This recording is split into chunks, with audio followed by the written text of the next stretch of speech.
नमस्कार दोस्तों, मेरा नाम है धीरज और आप देख रहे हैं फिनबस। दोस्तों, आज था इकोनॉमिक पैकेज का चौथा दिन और पिछले 3 दिनों से हम टीवी के सामने बैठते हैं कि आज तो कुछ हमारे कटोरे में आके गिरेगा और हमारे कटोरे में कुछ ऐसा आता है कि जो हमारी समझ के बाहर होता है।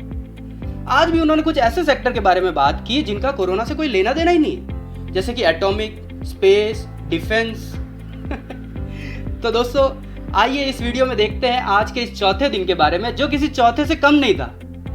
और ये भी जानेंगे कि जब उनसे सवाल किया गया कि मिडिल क्लास के रिलीफ के बारे में क्या और होम लोन मोरेटोरियम पीरियड के बारे में जब उनसे पूछा गया तब उन्होंने क्या कहा। तो ये वीडियो अंत तक जरूर देखिएगा।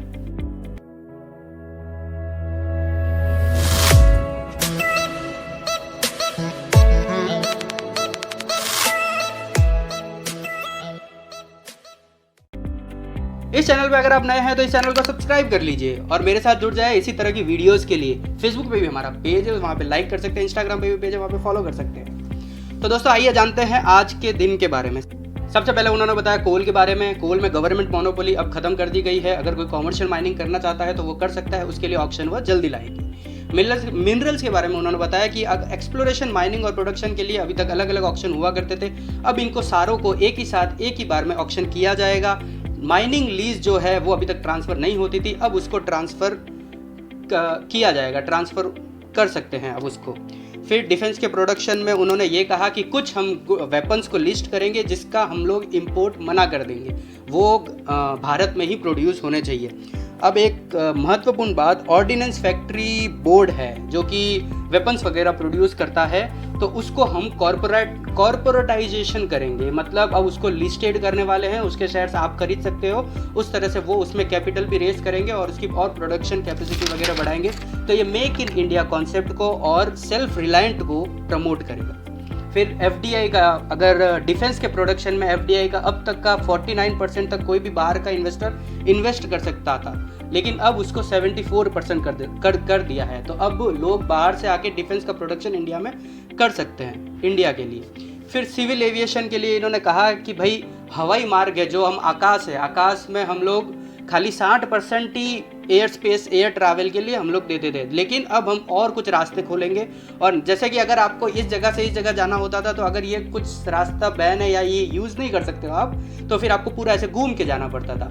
लेकिन अब उन्होंने कहा कि अब हवाई मार्ग का हम लोग एकदम ऑप्टिमम यूटिलाइजेशन करेंगे, जिससे हमारा फ्यूल बचेगा, ट्रैवल टाइम बचेगा, और जो पायलट प्लेन उड़ाते हैं उनका आवर्स भी कम होंगे, तो उनको सैलरी भी कम देनी पड़ेगी। तो ये वाली बात है।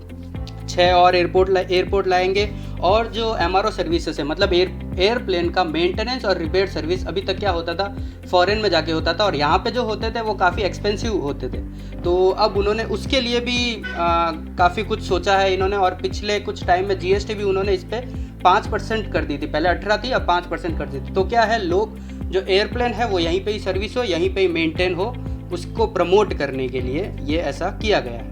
फिर यूनियन टेरिटरीज है जिसमें अभी तक पावर का प्रोडक्शन, इलेक्ट्रिसिटी वगैरह गवर्नमेंट का, मतलब उनके सरकार के हाथ में थी, तो अब उसमें प्राइवेट पर्सन भी जा सकते हैं। जैसे कि अब अगर यूनियन टेरिटरी में टोरेंट पावर जैसा कोई आ जाए तो ये कोई अचंभे वाली बात नहीं होगी।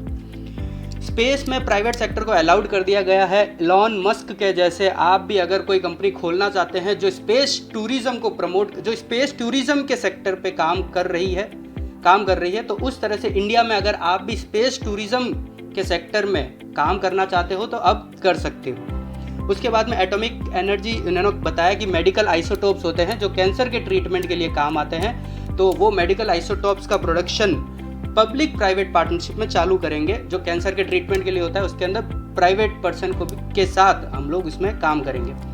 फिर उन्होंने बताया कि हम लोग रेडिएशन टेक्नोलॉजी का यूज़ करेंगे पब्लिक प्राइवेट पार्टनरशिप प्रोग्राम के तहत। उसके अंदर क्या होगा, अगर जैसे कि उन्होंने कहा कि ऑनियन है जिसकी पेरिशेबल लाइफ, जो बहुत जल्दी सड़ जाते हैं, बहुत जल्दी यूज़फुल नहीं रहते, तो उस टेक्नोलॉजी को यूज़ करके उनकी लाइफ बढ़ा सकते हैं। तो पहले तो कल उन्होंने कहा कि भाई वो जो एसेंशियल कमोडिटी एक्ट में हम लोग चेंजेस करेंगे जिससे स्टॉकिस्ट और स्टॉक कर सकते हैं, और अब ये बता रहे हैं कि भाई रेडिएशन टेक्नोलॉजी में हम लोग उनकी पेरिशेबल लाइफ बढ़ा देंगे।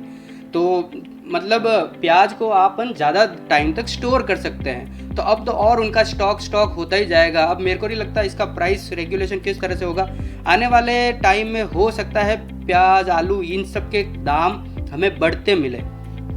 अब जो उन्होंने एक अच्छी चीज़ जो बताई वो ये कि सोशल इंफ्रास्ट्रक्चर प्रोजेक्ट, मतलब कि जो हॉस्पिटल, स्कूल्स, ये सब जो बनाने होते हैं, उसके अंदर क्या होता है कि जैसे सपोज़ कीजिए कि भाई आप एक प्रोजेक्ट लेके गए, उसके अंदर की भाई पैसे की ज़रूरत थी 10 करोड़ रुपए, और उसके अंदर अगर 20-30% रुपये, अगर 20-30% आपने बताया कि भाई इतना इतना करोड़ रुपए मैं यहाँ से लाने वाला हूँ, उसके अंदर अगर 20% का गैप होता था तो वो गवर्नमेंट उसमें पैसा दे देती थी। 20% सेंट्रल गवर्नमेंट और स्टेट गवर्नमेंट 20%। तो अब उन्होंने ये स्टेक बढ़ा दिया। उन्होंने ये कहा कि अब अगर आपका पास 30% तक अगर पैसा नहीं होगा तो सेंट्रल गवर्नमेंट 30% देगी और स्टेट गवर्नमेंट 30% देगी। तो इससे क्या होगा, सोशल हॉस्पिटल, स्कूल्स और बन पाएंगे। तो अब आते हैं सवाल पे। जब उनसे पूछा गया कि मिडिल क्लास के बारे में आपका क्या ख्याल है, उनको रिलीफ देने का क्या प्रोग्राम है? मैडम, ऑनलाइन क्वेश्चन है। Middle class is still expecting package for them. Will the middle class will also get a similar package which we have given to the agriculture sector and the farmers? This is a. As and when we are coming up with the package, we are announcing.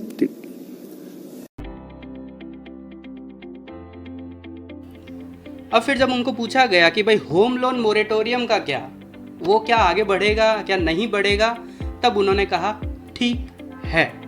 आइए देखते हैं इस clip में। Ma'am, Monika जी business. Ma'am, मेरा सवाल है कि जो मिडिल क्लास सैलरीड लोग हैं, स्पेशली जो टूरिज्म सेक्टर, हॉस्पिटैलिटी और एविएशन में हैं, उनकी सैलरीज भी नहीं आ रही हैं अभी, साथ ही वो इंस्टॉलमेंट पे कर रहे हैं। तो क्या मोरेटोरियम ड्यूरेशन बढ़ाने को कोई प्रपोजल है? क्योंकि वो उसका बेसब्री से इंतज़ार कर रहे हैं। हालांकि आपने एनुअल रिटर्न फाइलिंग में एक्सटेंशन दी है, पर साथ ही उनको कुछ टैक्स रिलीफ मेजर्स वगैरह भी वो आपसे एक्सपेक्ट करते हैं। ठीक है, थैंक यू मैम। तो दोस्तों, कल अब आने वाले हैं सीतारमन जी सुबह 11 बजे। इतने दिन तक 4 बजे आते थे और कल लास्ट दिन है। उम्मीद करते हैं कि भाई कल कुछ मिले ऐसा हमको जो हमारे लिए फ़ायदेमंद हो। तो उम्मीद करता हूँ वीडियो आपको पसंद आया होगा, और अगर पसंद आया तो लाइक कीजिए, शेयर कीजिए अपने दोस्तों के साथ, सब्सक्राइब कीजिए चैनल को, कमेंट कीजिए आज का रिलीफ मेजर आपको कैसा लगा और यह वीडियो कैसा लगा आपको। धन्यवाद।